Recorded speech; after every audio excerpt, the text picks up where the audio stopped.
This is one of many generations of Briggs Pennton urinals.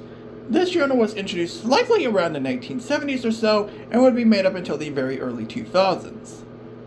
The introduction of this urinal generation is pretty unknown. I believe this was introduced around the 1970s or so, but Briggs urinals back in the 70s were pretty rare outside of the Briggs Lawton. Now this urinal was pretty common sight throughout the 80s and 90s. For a P-trap washout urinal, this urinal is fairly interesting, so let's take a look at it and see what it has to offer. There really isn't much to say about the overall design of this urinal. It's very plain and very boring. Not much to say, honestly. The whole strainer is very interesting too, with a lot of holes, especially in the middle. Let's have a look at a flush now.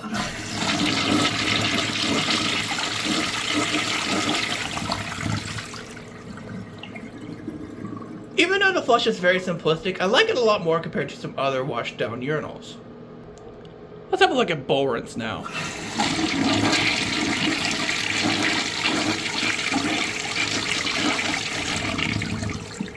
Overall, I'd say it's okay, but you can definitely tell that these back corners right here are missed, which is not a very good sign. Now you can tell that there are some rim jets on the side of this urinal, but it doesn't really cover it.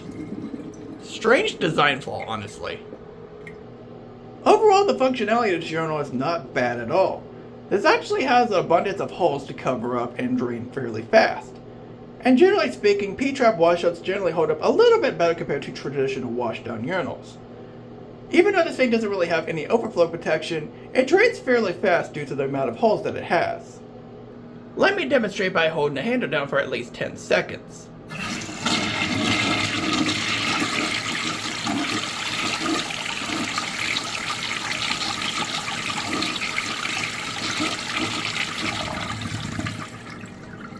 Notice how the water didn't even rise at all, which is pretty good.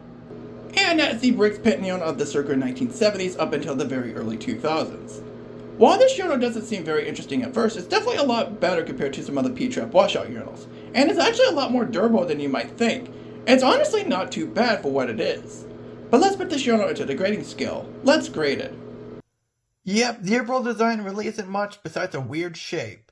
Yep, it's that boring. I don't think you guys understand how boring most of these P-trap washout urinals really are, but you'll learn sooner or later. The overall design gets a 5. The flush is pretty simple, but it's a little bit better considering that there are some front rim jets that also add into the flush. It's a little bit better than usual, so I'll give it a 6. The bowl rinse seems fine enough until you look into the back corners, which there is really not a lot of rinsing going on. I understand that area doesn't really need all that much rinsing, but some extra rim jets would have helped, because you have a lot of empty space that's not getting rinsed at all.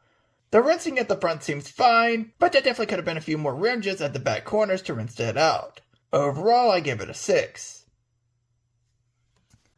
You would think that the effectiveness would not be as good, but honestly it's shockingly a lot better than I thought it would be.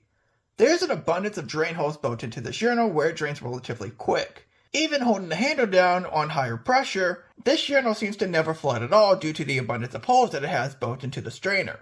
In terms of functionality and durability, it's pretty good, which is honestly very shocking. I'm giving it an 8. It's a lot better than I ever expected for this urinal. Now let's talk about the overall value of this urinal.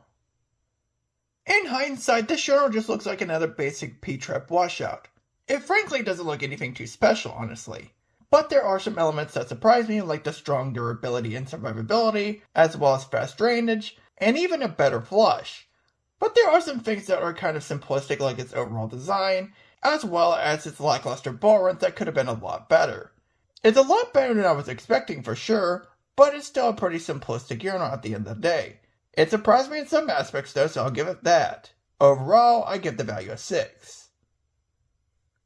The final score of the Briggs Pennton Urinal of the 1980s and 1990s, and I guess the circa 1970s for a little bit, I don't know if that's true or not, is a 31 out of 50, which translates to a 62 out of 100. This urinal is kind of plain and doesn't look to be very interesting, but it's a little bit better than I was expecting, especially with its durability and fast draining. It's a lot better than I was expecting. Sure, it's very plain, but it's easy to see why most of these are still in service. It was built to last a lot longer than you were expecting.